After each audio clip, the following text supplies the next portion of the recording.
അവളെന്ന് ഉറക്കെ കരഞ്ഞിരുന്നെങ്കിൽ, അവളെന്ന് ഒച്ച വെച്ചിരുന്നെങ്കിൽ ഞാൻ ഉണർന്നേനെന്ന്. ഉറക്കത്തിൽ ഇതാണ് ഇയാളുടെ സ്വഭാവം. ഈ ഉണർന്നിരിക്കുമ്പോൾ എന്തോ ആയിരിക്കും അവസ്ഥ ഒന്ന് ആലോചിച്ച് നോക്കിയേ. നമ്മുടെ 12 വർഷത്തിൽ ഒരിക്കൽ പോകുന്ന നീലക്കുറിഞ്ഞുണ്ടല്ലോ, അതിന് പോലും ഈഗോ അടിക്കുന്ന രീതിയിലാണ് സീരിയലിലെ പ്രസവം.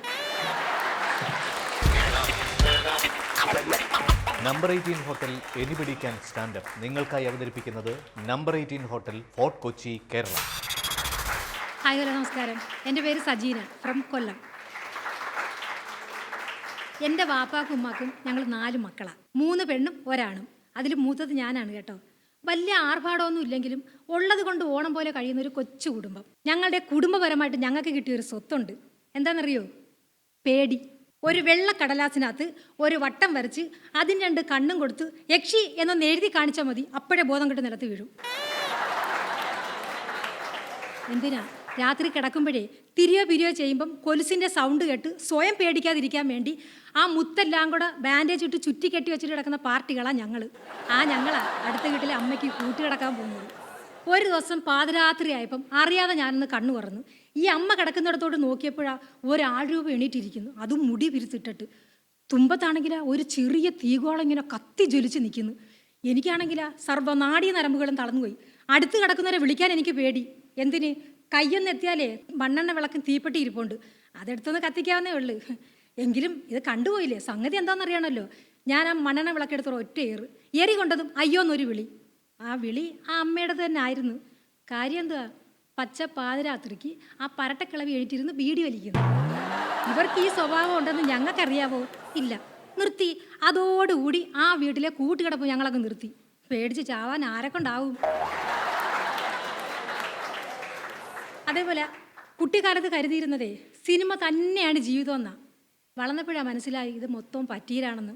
സിനിമയിലൊക്കെയുള്ള കല്യാണം കഴിഞ്ഞ് എന്താ, ആദ്യമേ വീട്ടിലോട്ട് കയറി വരുമ്പോൾ വിളക്ക് വെടിക്കുന്ന 2 കൈ കാണിക്കും, പിന്നെ അകത്തോട്ട് കയറുന്നൊരു വലത് കാലും, പിന്നെ 2 പ്രാവിങ്ങനെ കൊക്കുരുമുന്ന് ഒരു പൂ വിരിയുന്നു, ഒരു പാട്ട് സീൻ തീരുന്നതും മുറ്റത്ത് ഓടിച്ചാടി നടക്കുന്ന 2 കുഞ്ഞിക്കാല് കാണാം.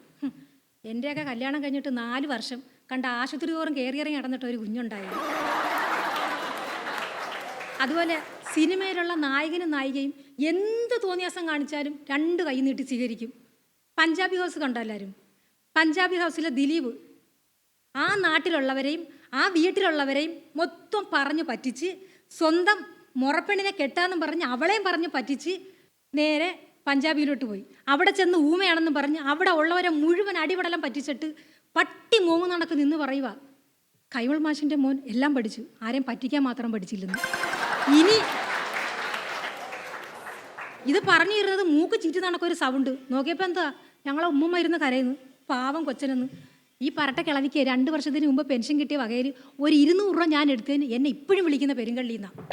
അവരാ ഇരുന്ന് സഹതാപം പറയുന്നത്.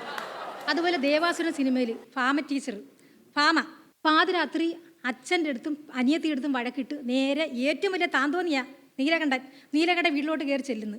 നീലകണ്ഠൻ എന്ത് ചോദ്യം ചോദിക്കുമ്പം തൂണിൻ്റെ മറവി പതുങ്ങി നിന്ന് മറുപടി പറയുന്നത് കണ്ടുകൊണ്ട് ഉമ്മ പറയേ, കണ്ടാടി പെണ്ണുങ്ങളായ ഇങ്ങനെ വേണം, എന്തൊരു അടക്കോ അതൊക്കെ ഇത് കണ്ടു പഠിക്കണമെന്ന്.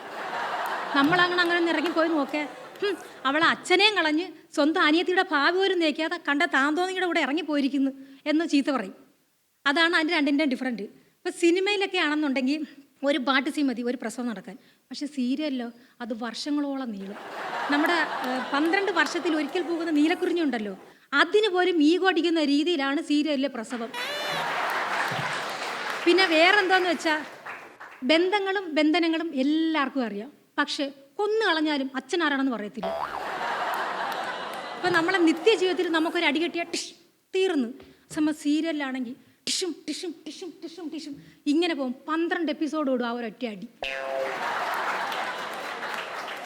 അതുപോലെ കോട്ട മതിൽ കണക്ക് 5 സഹോദരിമാരെ സംരക്ഷിച്ചുകൊണ്ട് ഹിറ്റ്ലർ എന്ന് പറയുന്ന സഹോദരൻ ഈ കോട്ടമതിൽ തകർത്തുകൊണ്ട് അതിലൊരെണ്ണത്തിന് ഒരു പ്രൊഫസർ അങ്ങ് നശിപ്പിക്കും. എന്നിട്ട് ഒരു ഉളുപ്പുമില്ലാതെ ചേട്ടൻ്റെ അടുത്ത് വന്ന് പറയുക, അവളെന്ന് ഉറക്കെ കരഞ്ഞിരുന്നെങ്കിൽ, അവളെന്ന് ഒച്ച വെച്ചിരുന്നെങ്കിൽ ഞാൻ ഉണർന്നേനെന്ന്. ഉറക്കത്തിൽ ഇതാണ് ഇയാളുടെ സ്വഭാവം. ഈ ഉറന്നിരിക്കുമ്പോൾ എന്തോ ആയിരിക്കും അവസ്ഥ ഒന്ന് ആലോചിച്ച് നോക്കിയേ. അതുപോലെ ദൃശ്യ സിനിമയിൽ സ്വന്തം കുടുംബത്തിന് വേണ്ടി എന്തും ചെയ്യുന്ന ഒരു ഗൃഹനാഥൻ, സന്തോഷത്തിന് വേണ്ടി, സ്വന്തം കുടുംബത്തിൻ്റെ സന്തോഷത്തിന് വേണ്ടി. ആ ഗൃഹനാഥൻ ഒരു ചെറുക്കനെ തല്ലിക്കൊന്ന് അവൻ്റെ ചിതാഭസ്മം കുടത്തിലാക്കിയിട്ട് വേറൊരു ഗൃഹനാഥൻ്റെ അടുത്ത് എന്ന് പറയുക, ഇത്രയെങ്കിലും ഞാൻ ചെയ്തില്ലെങ്കിൽ ഞാനൊരു മനുഷ്യനല്ല. സിനിമയിലും സീരിയലിലും ഭാര്യയും ഭർത്താവും ഏത് സമയം നല്ല കെമിസ്ട്രിയാണ്, ഭയങ്കര സന്തോഷം, ലവ് സീനും അതും ഇതൊക്കെയാണ്. ജീവിതത്തിൽ നമ്മളടുത്ത് സ്നേഹം കാണിച്ച് ഭർത്താവ് അടുത്ത് വന്നു മനസ്സിലാക്കിക്കോണം, ഇനിയുള്ള ബാക്കിയുള്ള ഏതാണ്ട് ഒരു തരി സ്വർണം ബാങ്കിൽ പണയിരിക്കാൻ പോവുകയാണെന്ന്. ഇനി അത് എടുത്തു തരാൻ പറഞ്ഞാൽ ഒറ്റ ചോദ്യം, ആദ്യം എൻ്റെ സാധനം തടി, അന്നേരം നിൻ്റെ എടുത്തു തരാം. അപ്പം നിങ്ങൾ വിചാരിക്കും അങ്ങേരുടെ ഏതാണ്ട് വലിയ സാധനം ഞാനെടുത്ത് വെച്ചിരിക്കുന്നതെന്ന്. അപ്പം നമ്മളെല്ലാവരും ബാധിക്കുന്ന ചേട്ടാ. ആണിൻ്റെ വാരിയലിൻ്റെ അടുത്താണ് ഭാര്യയെ സൃഷ്ടിച്ചിരിക്കുന്നതെന്നല്ലേ പറയുന്നത്. എൻ്റെ വാരിയൽ തടി, എൻ്റെ വാരിയൽ ആദ്യം എന്താ, അപ്പം നിൻ്റെ സ്വർണ്ണം തിരിച്ചെടുത്ത് തരാമെന്ന്. പോയി അത് പണയം ഉരുപ്പടി ലേലത്തിൽ പോയി, പിന്നെ നമ്മളത് നോക്കേ വേണ്ട. അതാണ് സിനിമയും ജീവിതവും തമ്മിലുള്ള വ്യത്യാസം. ഇപ്പം ദൈവം എൻ്റെ മുന്നിൽ പ്രത്യക്ഷപ്പെട്ടിട്ട് ചോദിക്കുന്നു, നിനക്ക് എന്ത് വരം വേണം? ഞാൻ പറയും, എനിക്കെൻ്റെ ആ ദാരിദ്ര്യമാണെങ്കിലും ബുദ്ധിമുട്ടാണെങ്കിലും എനിക്കെൻ്റെ കുട്ടിക്കാലം തിരിച്ചു തരാൻ. നന്ദി, നമസ്കാരം. Number 18 hotel anybody can stand up നിങ്ങൾക്കായി അവതരിപ്പിക്കുന്നത് number 18 hotel fort Kochi, Kerala.